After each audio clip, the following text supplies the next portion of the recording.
Hello, everyone, and welcome to the Tavern. Got a different kind of episode today. I'm just going to kind of discuss something that's been on my mind. I grew up with the X-Men. I was introduced to the comics as a kid by my older brother, and my older brother and I watched X-Men 92 together. It was kind of a cool bonding experience, being able to share some cool superhero adventures with my older brother. And frankly, because my family moved a lot, I ended up really growing an attachment to the X-Men, both comic book and animated variations. So, needless to say, when X-Men 97 was announced, I was relatively excited. I would get to see a follow-up to a huge part of my childhood, and if they kept the same style and storytelling as the original series, it should be really enjoyable. Then little things started coming up that really started to nag at me, and with the arrival of the first trailer, I'm very worried. Before I break down what my issues are with the trailer, let me just kind of discuss a couple of things outside of the trailer that also caught my attention during the production of the show. First off, I go to a lot of conventions. I mean, a lot of conventions. And due to that, I've had the opportunity to hear various members of the X-Men 92 production staff talk about the show. This includes their love of the original franchise, of digging through comics, trying to find the right character designs and the right stories to tell, and the overall push to have a more mature cartoon that could still be enjoyed by younger viewers. Inevitably, at every one of these conventions, the X-Men 97 question is asked. And as far as I've heard, the relationship between the original creative staff and the current creative staff is essentially the original people got to see a few character designs, they got to see a few storyboards, they got asked a couple of questions, and then they got shown the door. No matter what they try to say about this show, the original production staff seems to have had little to no influence on this series at all. And frankly, that's worrying. I'm a fan of the original show, but I don't think I should be put in charge of X-Men 97, nor do I think any fan of the original series should be put in charge unless they have animation experience. What I would want is the animators to not only be fans of the original series, but also fans of the original comics, so that they could create a show very similar to the original, featuring new stories from the classic eras of X-Men. But it doesn't seem like we got those kind of people. If anything, it seems like we got the kind of people that we have for other current Marvel stuff. Let's face facts.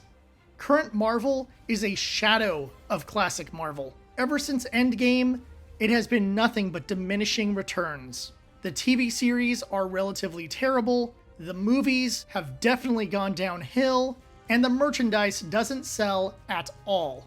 From what I've been hearing, it sounds like the staff of X-Men 97 are no different than the staff of any other Marvel series.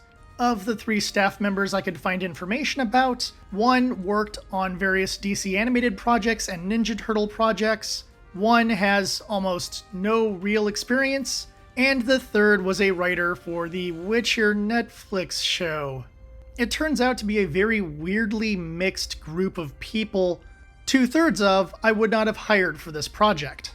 But that doesn't mean someone who hasn't worked in a comic book universe can't work in a comic book universe. So maybe the staff really does care about the IP and really does want to make a great successor series. I just personally doubt it. And those doubts were reaffirmed by the trailer.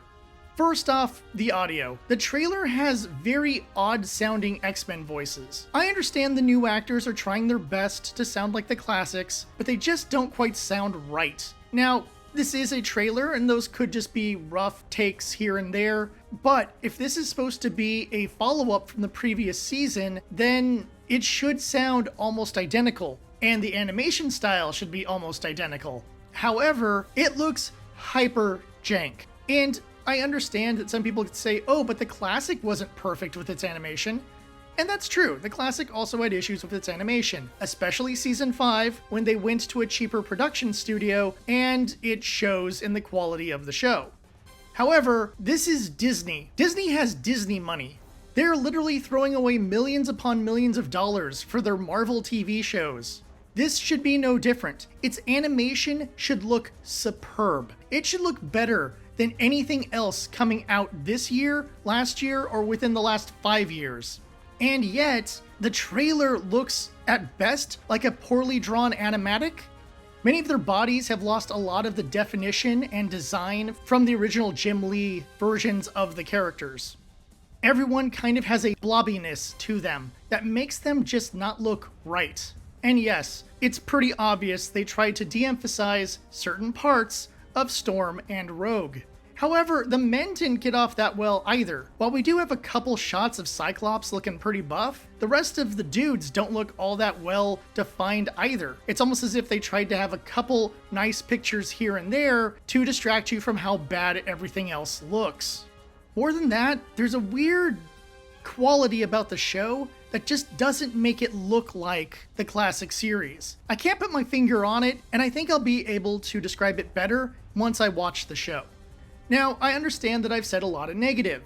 That doesn't mean this show will be bad. It just means that from everything I've observed, it doesn't look good. But I'm willing to give the staff the benefit of the doubt. After all, X-Men 92 was a very influential show. Thus, just because some things look a little rough right now, doesn't mean they didn't put their heart and soul into making the best X-Men show possible. Time will tell if this show is good or trash. Which brings up an interesting question. Will I review this? Well, frankly, reviewing episode by episode is a massive pain, and I'm not a big fan of doing it. That being said, if it's only 7 or 8 episodes, yeah, I guess I could do that. I just don't want to commit myself to having to review 15 or 20 or 30 episodes of this series. So as soon as I know what the episode count is, I'll make my decision whether or not I'll review it. Thank you for watching. Let me know in the comments what you think about the X-Men 97 trailer, and whether or not you're excited to watch the show. And until next time, as always, I'll see you at the tavern.